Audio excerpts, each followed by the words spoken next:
oversized load. No kidding.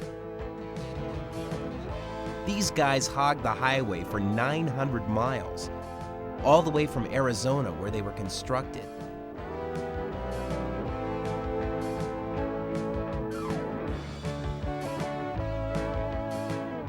The citizens, civic leaders, and local paparazzi of Ogden, Utah turned out to greet the city's newest and biggest residents, a Triceratops and a Ceratosaurus, on their way to the new George Eccles Dinosaur Park.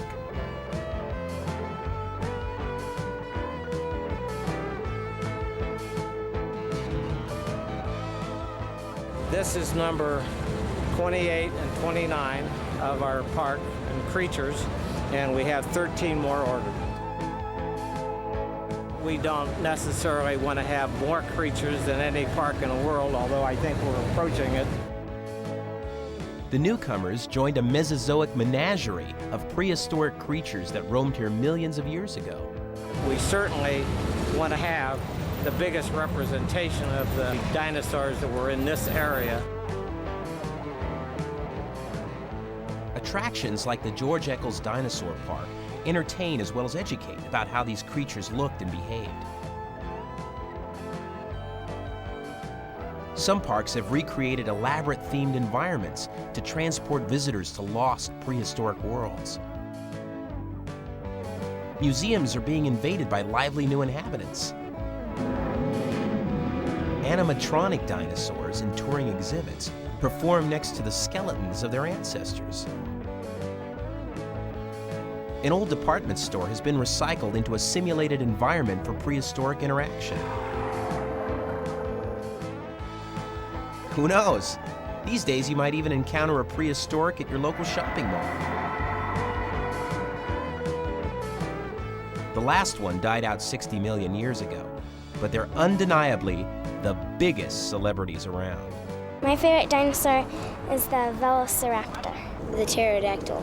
The Apatosaurus. The Dilophosaurus. The Gallimimus. Dinomaniacs can't get enough of their favorite celebs. If you want to get up close and personal with prehistoric notables from Rexes to Raptors, you don't need a Mesozoic time machine. You can meet the stars of the Triassic, Jurassic, and Cretaceous worlds appearing daily at dinosaur parks across the country. We'll show you where to look for them. How do they build a Brachiosaurus? Or program a Protoceratops?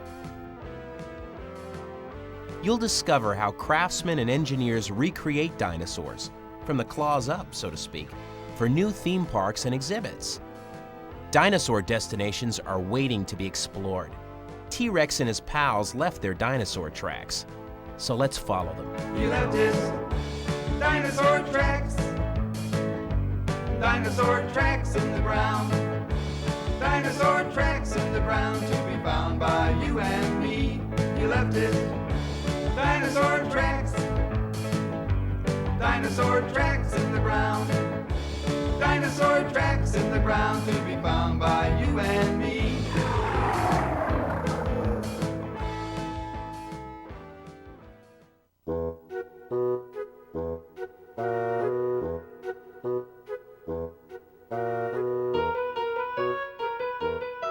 Dinosaurs have always been popular with people ever since they've known about dinosaurs back in the 19th century. In fact, we've had actually dinosaur crazes, the biggest of which we're going through right now.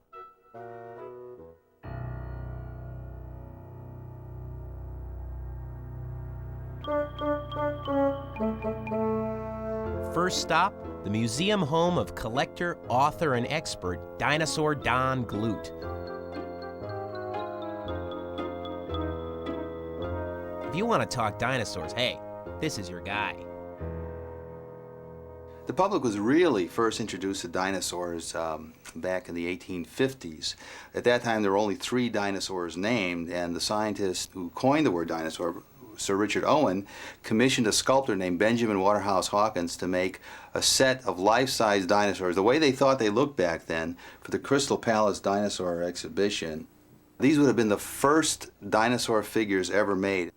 They consisted of an iguanodon, a Megalosaurus, which was the first dinosaur ever named, and Hylaeosaurus, among some other prehistoric creatures. On New Year's Eve of 1853, a dinner was held inside the unfinished body of the iguanodon. It's rumored that the term party animal was first heard at this event. In 1854, the first park of life-size dinosaur figures opened to the public.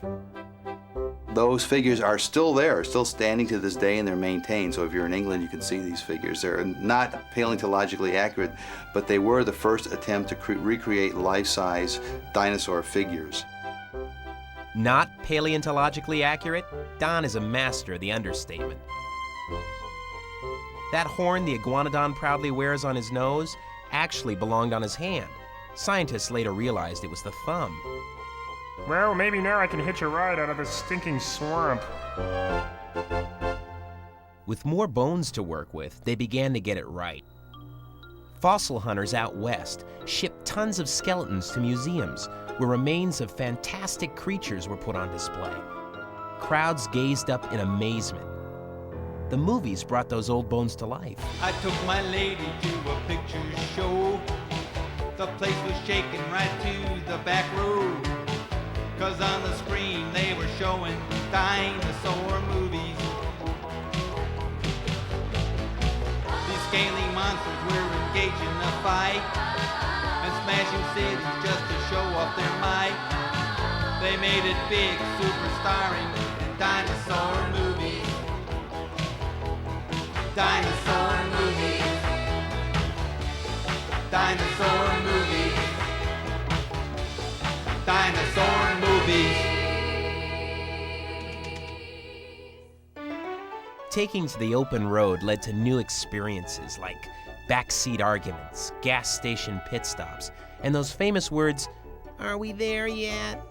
People were surprised to find dinosaurs waiting to meet them. The origin of the dino fever of the early 1930s was a Sinclair refining company which used dinosaurs in their advertising. They used to say that they had the oldest crudes, and they would show a picture of a dinosaur. Shortly after that, King Kong was released. And shortly after King Kong was released, which had its own menagerie of dinosaurs, there was the 1933 Chicago World's Fair. Now, at the World's Fair, Sinclair had its own dinosaur exhibit, which had a set of life-size dinosaur figures. But prehistoric cravings could only be satisfied by a new type of attraction, the permanent dinosaur park.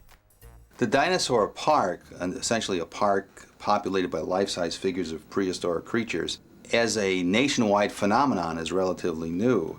But there were early examples, the first being Dinosaur Park on a hilltop in Rapid City, South Dakota.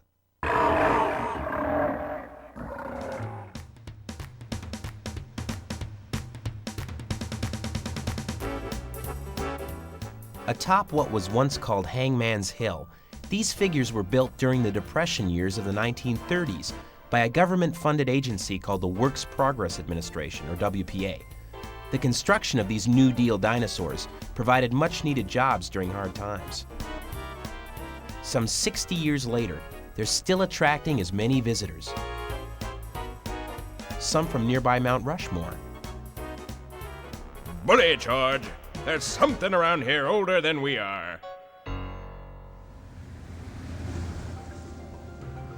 Many dinosaur parks started with one or two creatures out front, attracting curious customers off the road.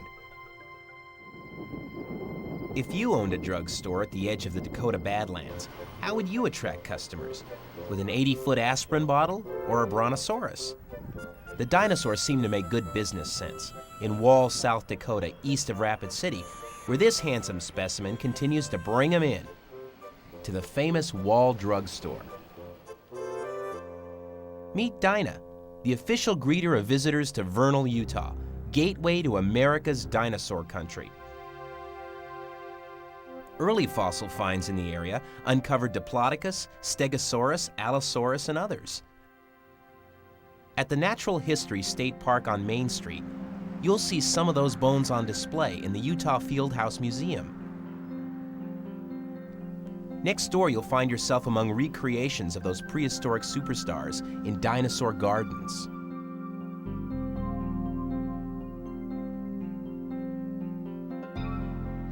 The gardens are home to 14 dinosaurs and prehistoric residents. As visitors move from the back to the front of the garden, they also move forward in time. Dragonflies with wingspans over 2 feet wide, and moscops, kinda cute really, are examples of creatures that lived before the big guys showed up. The inhabitants are placed in the garden along with the kind of vegetation that lived when they did. So Triceratops stands among the beans, cabbage, and flowering plants that made up his favorite salad. Pass the ranch dressing, please. When you come forward in the garden to the meat eaters like T-Rex, you'll find that he's also placed close to his favorite foods. Tourist family visiting from Ohio, for example. The flying reptiles like Pteranodon and Rhamphorhynchus can also be seen hanging around here. And then you come much further forward in time to the woolly mammoth, an Ice Age creature that lived 60 million years after the dinosaurs made their exit. Nice haircut. At Christmas time, the dinosaurs are decked out with lights. Kind of makes you feel sorry for those once proud, noble creatures, doesn't it? Most people who visit dinosaur gardens want to know how these models came about. Well, since a couple of people have asked, we'll fill you in. When sculptor Elbert Porter completed this 18-foot Indian across the street, he decided he could take on a subject as big as dinosaurs. Scaled up from small models, the wooden framework was finished with a tough fiberglass covering. It took more than 15 years to complete the entire creature collection.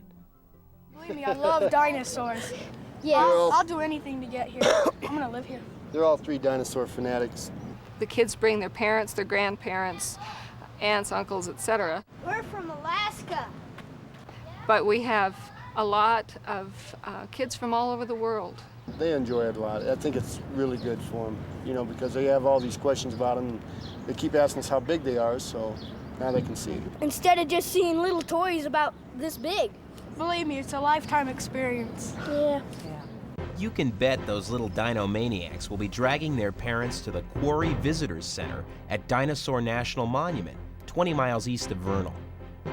If you had to pick one showplace of dinosaur country, this would be it. It's a Jurassic burial ground where 2,000 bones are locked in a stone time capsule, 150 million years old.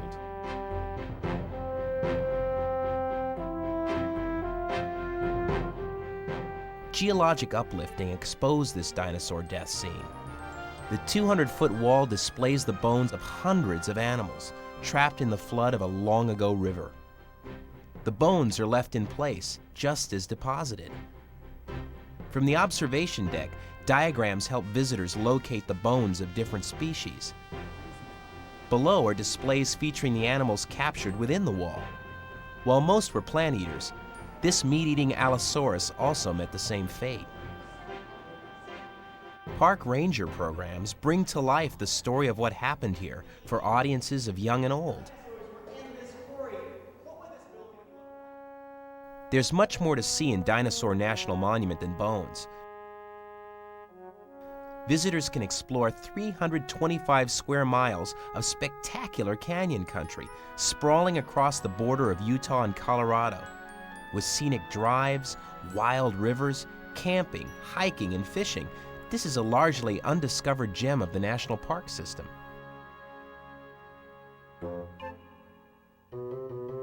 Near the monument headquarters on the Colorado side, you'll pass through a little town that's so dino crazy, they changed the name of the place to Dinosaur, Colorado. Even the street names are prehistoric. It seems the folks of Dinosaur, Colorado and their neighbors in Vernal, Utah display the symptoms of a type of Mesozoic madness called prehysteria. Everywhere you go, there's this dinosaur fascination. I ask myself, why are all these prehistorics sweeping the nation? They maybe look like dragons, but hey, these things were for real. like creatures from some other world, and therein lies their appeal. Hallucination, you say, paranoia, no way, it's prehysteria. Prehysteria.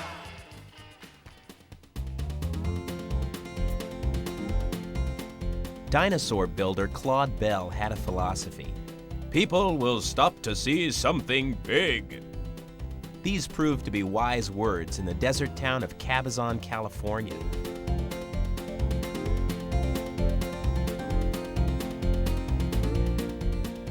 Dinny, as he's known, holds the world's record for large. He's made up of 150 tons of steel, concrete, and plaster, and took 10 years to build. Being larger than life, he's able to accommodate a gift shop inside, just filled with dino souvenirs.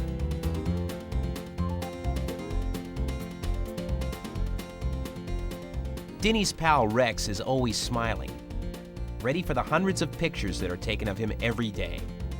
These oversized reptiles have made this a popular stop on Interstate 10 for families and truckers alike.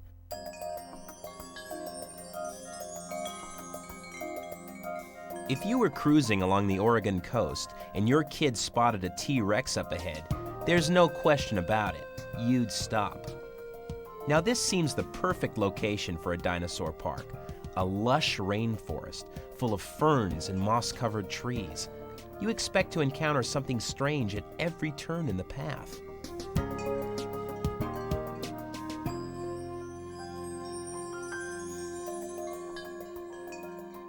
We asked dinosaur builder E.V. Nelson to tell us why he created Prehistoric Gardens. A dinosaur park. How did that happen? How did it happen? Yes. Well, it really didn't just happen, it was done deliberately. Why? Well, I wanted to turn the tourist dollars into something that I could put in my pocket and spend. Why dinosaurs? Why dinosaurs? I had to build something to attract people who were interested in dinosaurs, as I was, and I decided to build life-size models in a natural setting. And that's what we have. This one is the Brachiosaurus. He's 86 feet long, 46 feet to the top of the head. Took about 2 years to construct it. 2 years? Yeah, people were crazy. We have about 8.5 tons of steel framing inside. There's about an inch of concrete on the outside of the framework. And that, of course, is where we do the finished modeling. And how do you cover something that big with scales? Use that nasty stuff called hard work. We were afraid you'd say that, E.V. What else can we see here? Tell you what you do. You just walk around and talk to the beasties, because there's a sign at each one, and the sign will give you the basic information, and that's about all you need. You have this dinosaur tracks in the ground, dinosaur tracks in the ground to be found by you and me. Look, there's one. What's that, sweetheart? Turtle. Maybe she's a little young to read the signs. Look. Look at that, Mom. Oh my God. What do you think? Look. Oh, a triceratops. Look at that. You have this dinosaur tracks in the ground, dinosaur tracks in the ground to be found by you and me. Oh, good. She found the turtle. For those interested, it's called an archelon.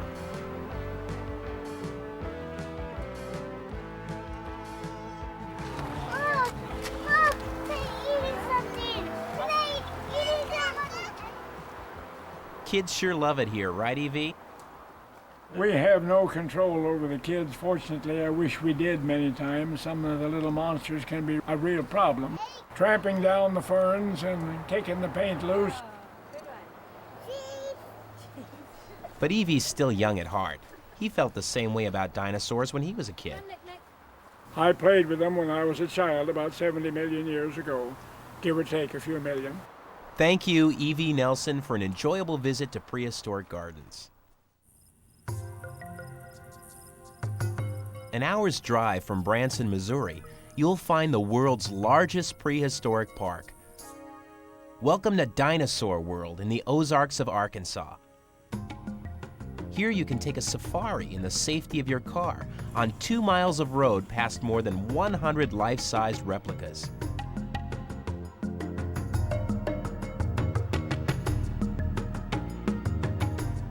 First, stock up on rations at the outfitting post. The natives seem friendly enough, as long as you don't forget to pay the entry fee.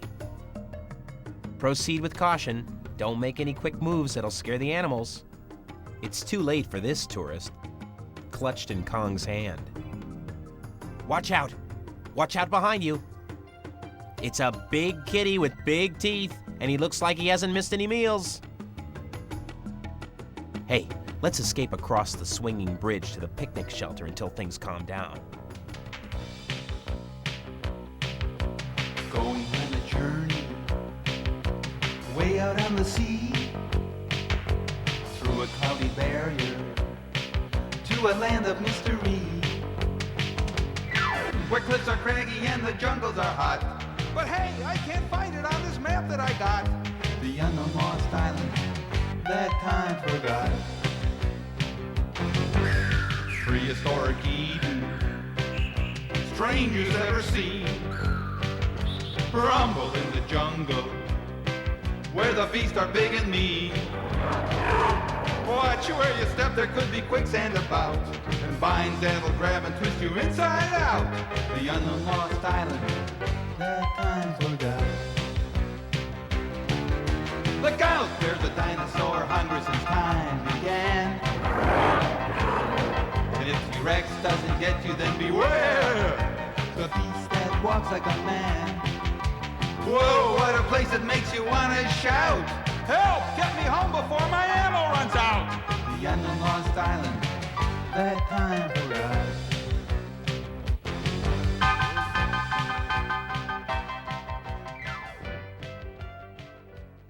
Whew. After all that excitement, this is peaceful. This is serene. We're safe from predators here. Or are we? We've escaped to Dinosaur Gardens in Ossining, Michigan.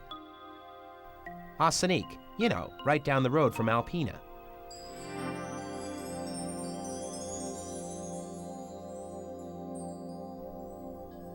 There are no expressways in this part of northern Michigan. It's a place you have to search for.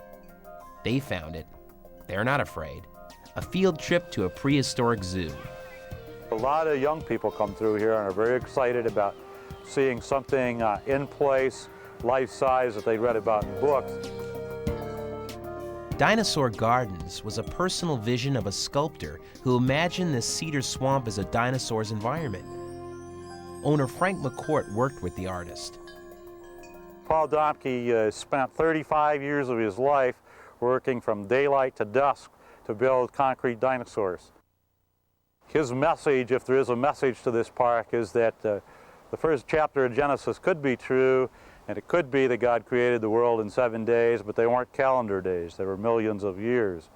And the whole theme of that is carried through this park. And he also believed that there could be some kind of a master plan that put all this together. The dinosaurs were built by a unique process, by one man working alone. Using a trowel, using a mud box, and using wire to construct these exhibits, which I think is an engineering marvel. There's no power equipment used to construct any of these, and some of them are 80 feet long. You can imagine how his friends avoided him, afraid that Paul might rope them into giving up their weekend to work on his 10-ton Tyrannosaurus.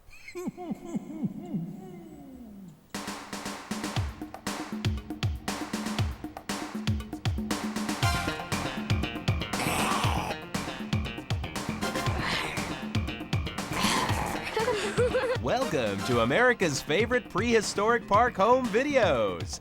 This segment was sent in by Barbara from Double Tollgate, Virginia. We're at Dinosaur Land in Clark County in the historic Shenandoah Valley.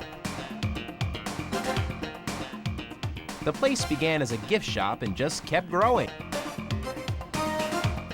The land is full of prehistoricals and other strange creatures, as well as some fellows we recognize.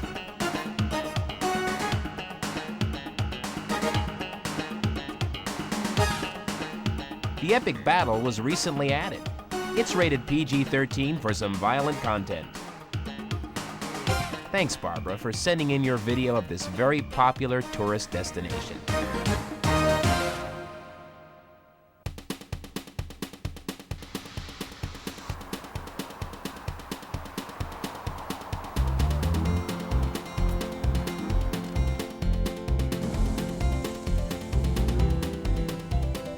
"80 miles north of Houston on Highway 59, you'll discover dinosaurs in the East Texas woods.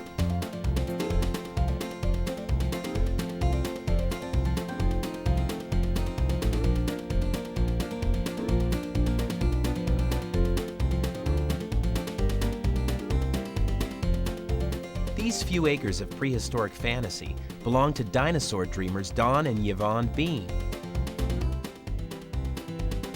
Running a dinosaur park hasn't always been what they expected. We didn't get quite as many people as I thought we would.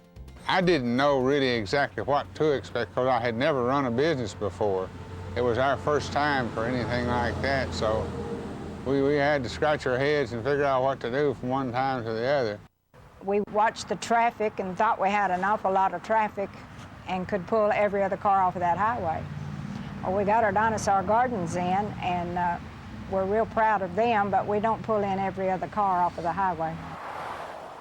This is Dimetrodon. You notice he has very vicious teeth. So he was a meat eater, and he skipped the vegetables and went straight to the meat. We done a lot of library research before we started our garden because I wasn't very wise in the way of dinosaurs, so I had to learn. Stegosaurus, our roofed lizard, he has the fins on his back that kept the big meat eaters from biting his back so bad. And then I guess this one is next because they think he's sweet. She or whatever, the little girls like that one. This is Elasmosaurus. He was here about 70 million years ago. And you know, he's got flippers instead of feet. He lived in the water. These, this year they've been shunning these. I don't know why, I like that one.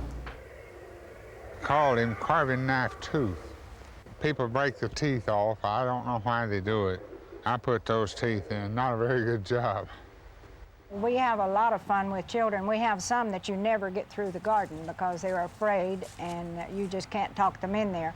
A child's imagination is so much more vivid than ours. If they can see these creatures walking down there, a lot of them come sailing back out. They've been caught all the way out to the car ready to leave. I've talked several through that just wouldn't go with their parents at all. And once you get them talked in, then they make trips around there real good. We're going to be here, I guess, until we get too old to walk down here and open the gates. That's our plans, anyway.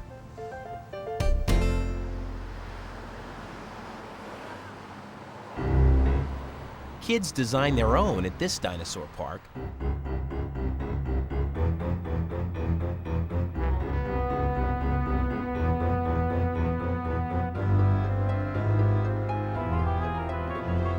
The Jurupa Center in Southern California offers a unique chance to learn about dinosaurs firsthand. And hands can get pretty messy. It looks like chocolate. These creatures are covered with burlap soaked with glue. New groups come to repair the models and learn more about dinosaurs through the center's nature programs. Every Saturday, the public is invited to join a dinosaur nature walk to search for fossil specimens. These may not be the most accurate dinosaur models ever assembled, but that's hardly important to these junior paleontologists. Their work provides an opportunity for them to be close to the dinosaurs they love. And which one is the most popular? No competition there. Tyrannosaurus Rex. Tyrannosaurus Rex hunter. Thrills and kills. Big Bad Rex Big Bad Rex is on the prowl. He's the biggest, baddest hunter of his day. Big Bad Rex, mighty king of beast and fowl, and if you see him, better keep out of his way. He's scarier than all the other dinosaurs, and I like scary stuff. When this dinosaur is a baby, he's just very like a playful puppy, but is really deadly when he's full grown or even half grown. Big Bad Rex is on the prowl. He's the biggest, baddest hunter of his day. Big Bad Rex, mighty king of beast and fowl, and if you see him, better keep out of his way. Accuracy in dinosaur parks seems to be, again, a more recent phenomenon. If you look at some of the older parks, they seem to be based on other older paintings they've seen, older figures. I think a lot of the parks are put on by people with a lot of good intentions, but without any real scientific background, and they really aren't that concerned with scientific accuracy. Now, though, a lot of the parks are. Returning to the George Eccles Dinosaur Park in Ogden, Utah, installation of the Ceratosaurus is well underway. We want authenticity. We want the most authentic replicas that you can find in the world that fit in an outdoor environment.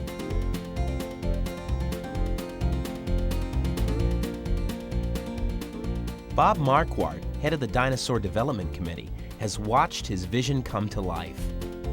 We were developing 3.1 miles of parkway, and part of the theme that we had for our Ogden River Parkway was the history of the area. And we were aware that Utah had as many dinosaurs as anywhere in the world, and so this is a natural place to show them off. During the frequent visits by school groups to the park, kids' enthusiasm for dinosaurs is translated easily into lessons about science and history. Okay, Marissa's going to try on this one, okay? The responsibility of delivering authentic dinosaurs fell to creature builders Tom Privat and Mike Hoffman. The process began at La Rayada, their dinosaur studio near Tucson, Arizona. We start out with a model, a small model, usually 1 inch equals a foot or a ½ inch equals a foot. Then we scale it up to a armature stage, which is the steel and rebar.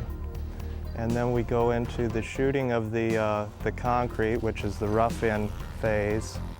And then we go on and apply the texture.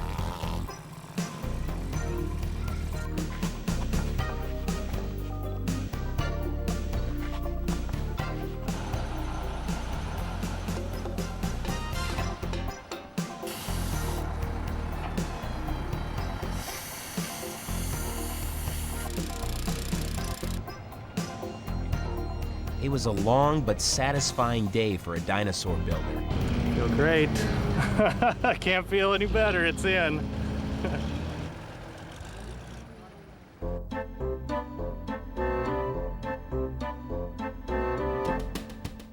The rugged landscape of southern Alberta is the heart of Canada's dinosaur country.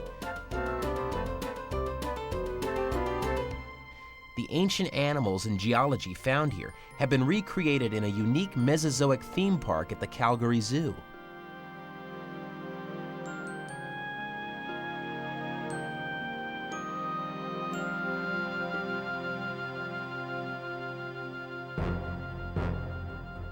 A piece of land which once served as a zoo's parking lot has been developed into Prehistoric Park. In fact, it's a prehistoric wonderland. Or should we say wanderland? Because you'll wander through 5 different habitats of the past that represent how the landscape of the region evolved during the Mesozoic era. The animals and plants change completely as you move from one habitat to another. The earliest of creatures are seen emerging from the ancient oceans. The inhabitants begin to look more familiar when you travel through the areas of swamplands, volcanoes, and mountain uplift, which represent later periods of time. And right in the middle of all this are the mysterious hoodoos, Mesozoic skyscrapers that can still be seen in the region. To some, they're unique geological formations. To others, a great place to hide and explore. At Prehistoric Park, you can use your imagination to project yourself into the daily life and activities of more than 24 ancient creatures. This Centrosaurus has just realized that he's been selected from the dessert tray by a nearby Tyrannosaurus. While grazing in a field of rhubarb, a 6-ton Stegosaurus ponders the meaning of life, and he's not getting any answers with a 2-ounce brain. Wow! There are so many different things to see here, it makes it hard to decide. Hey, Dad, I want to go see the volcanoes. No, wait, the swampland. No, the ancient sea. Oh, I mean the hoodoos. No, the mountain uplift. Oh, the volcanoes, the swampland, the hoodoos. Oh. It's hard to believe it's not real. It's all constructed. Remember, this was a parking lot.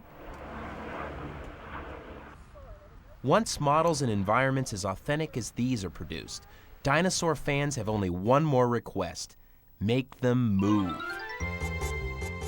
Moving animatronic dinosaurs, of a sort, made their debut at the 1933 Chicago World's Fair at an attraction called The World a Million Years Ago. What you did is you went inside of a dome and were conveyed along a moving sidewalk past all these mechanical prehistoric animal figures. These creatures were all the forerunners of the Disney audio animatronics and the life-size prehistoric creatures now exhibited by the Dynamation Company. And if you didn't get too close and the lighting was just right, these were pretty impressive back in 1933.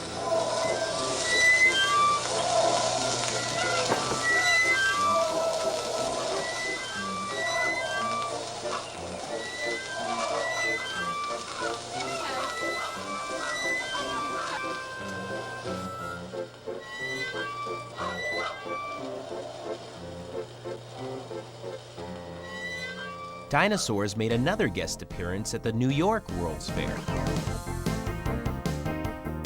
In 1964 at the World's Fair, there were 2 major dinosaur exhibits. The first was put out by the Walt Disney Company, part of an exhibit called the Magic Skyway, and they had these life-size mechanical dinosaur figures, some of which are now featured at the park in Anaheim, Disneyland. Sinclair also had an exhibit called Sinclair's Dino Land. The dinosaurs were made by a company called Jonas Studios in upstate New York, and then they were floated on a barge down the Hudson River. What you're looking at here is the head of one of the figures, the original of which was featured at the World's Fair. This originally had an articulated lower jaw that opened and closed, and it was attached to about a 50-foot long body. This particular head was part of a figure that got struck by a lightning bolt, and the head got knocked off, and that's how I happened to come across it. Likely story, Don. These pampered prehistorics are safe from the elements here in the first permanent home for animatronic dinosaurs.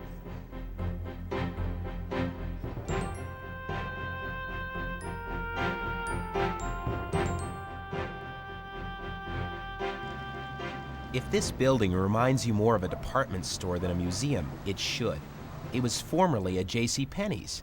The front windows now display not the latest spring fashions, but the latest in prehistoric paraphernalia. Here you can interact one-on-one with your dinosaur favorites.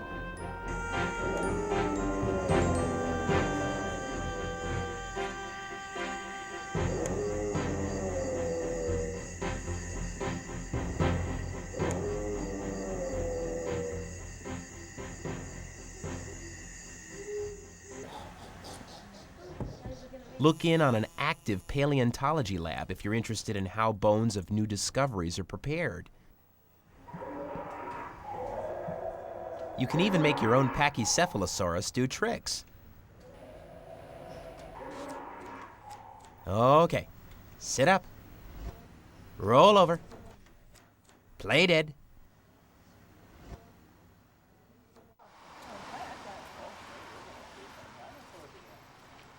Spectacular touring exhibits from such companies as Dynamation International Corporation, are now bringing more and more people into museums across the country.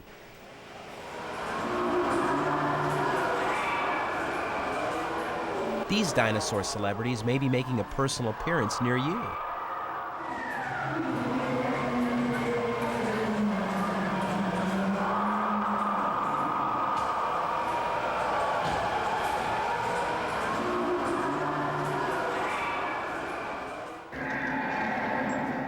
What appeared to be a captured tarbosaur, an Asian version of a T-Rex, recently fascinated shoppers at a mall in Burbank, California.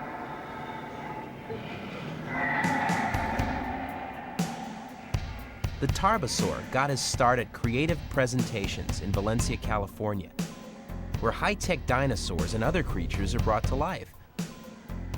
This tarbosaur is undergoing a final checkout before delivery to a theme park in Las Vegas. Lifelike, that's the secret of animatronics. If it doesn't appear lifelike, it's no good. Total believability. We want people to look at these when they see them and not be sure that they're not really real.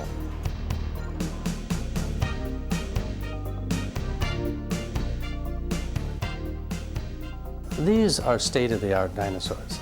I mean, they were created under the guidance of a paleontologist, so they're as accurate as can be. Our animations are combining really advanced computer movements along with mechanics and hydraulics and pneumatics inside, right down to the skins and the textures and materials they use nowadays. New technologies are coming along all the time. We look at them 3 years from now, and I'm sure there'll be so many improvements in there that these will look crude to us at that time. If we can get that sense of realism and more advanced movements and more liquid feeling to the characters, that's kind of the next step, to the point where you really can hardly distinguish them all from living characters or creatures. Despite a high-tech future envisioned by creative people like these, there will always be fans of places like this. Dinosaur Haven, near Norwich, Connecticut.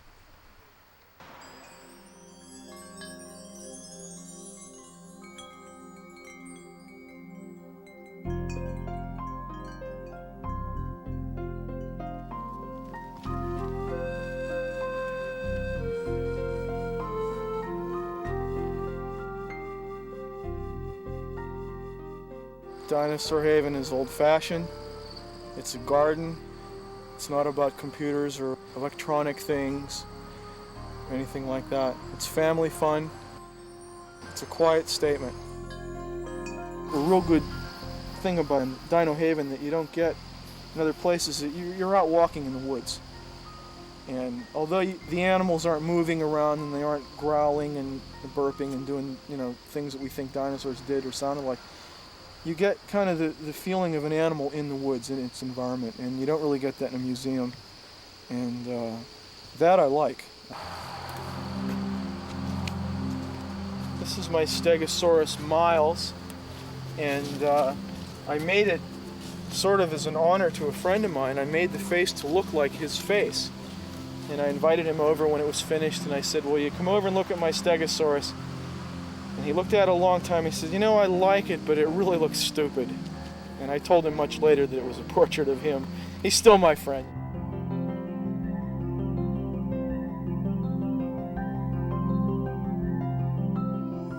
This is my Tyrannosaurus Rex. I started it in 1987, and I estimate that it'll be done in 97. When I began, I had no idea how big it was going to be or how long it would take me to finish. It's for everybody. Anybody that likes art and anybody that likes dinosaurs, and everybody who likes weird stuff. I have weird stuff here too, so. This ensemble is my family's self-portrait as dinosaurs. Of course, this one is me, the colorful one. This one is my wife. These are two of my kids playing here, and this is a visiting cousin. We call her Cousin Emmy. I want to do more family groups.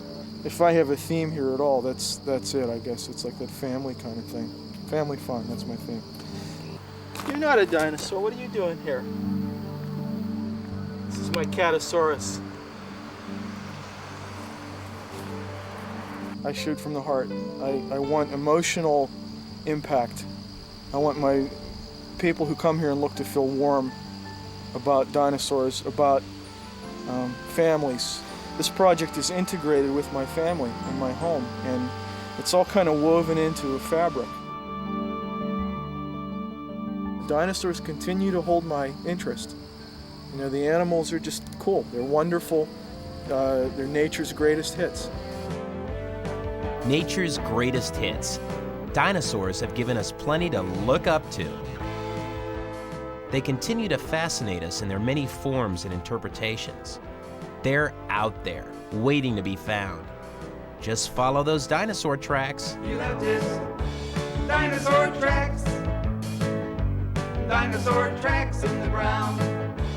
Dinosaur tracks in the ground to be found by you and me. You left his dinosaur tracks. Dinosaur tracks in the ground. Dinosaur tracks in the ground to be found by you and me.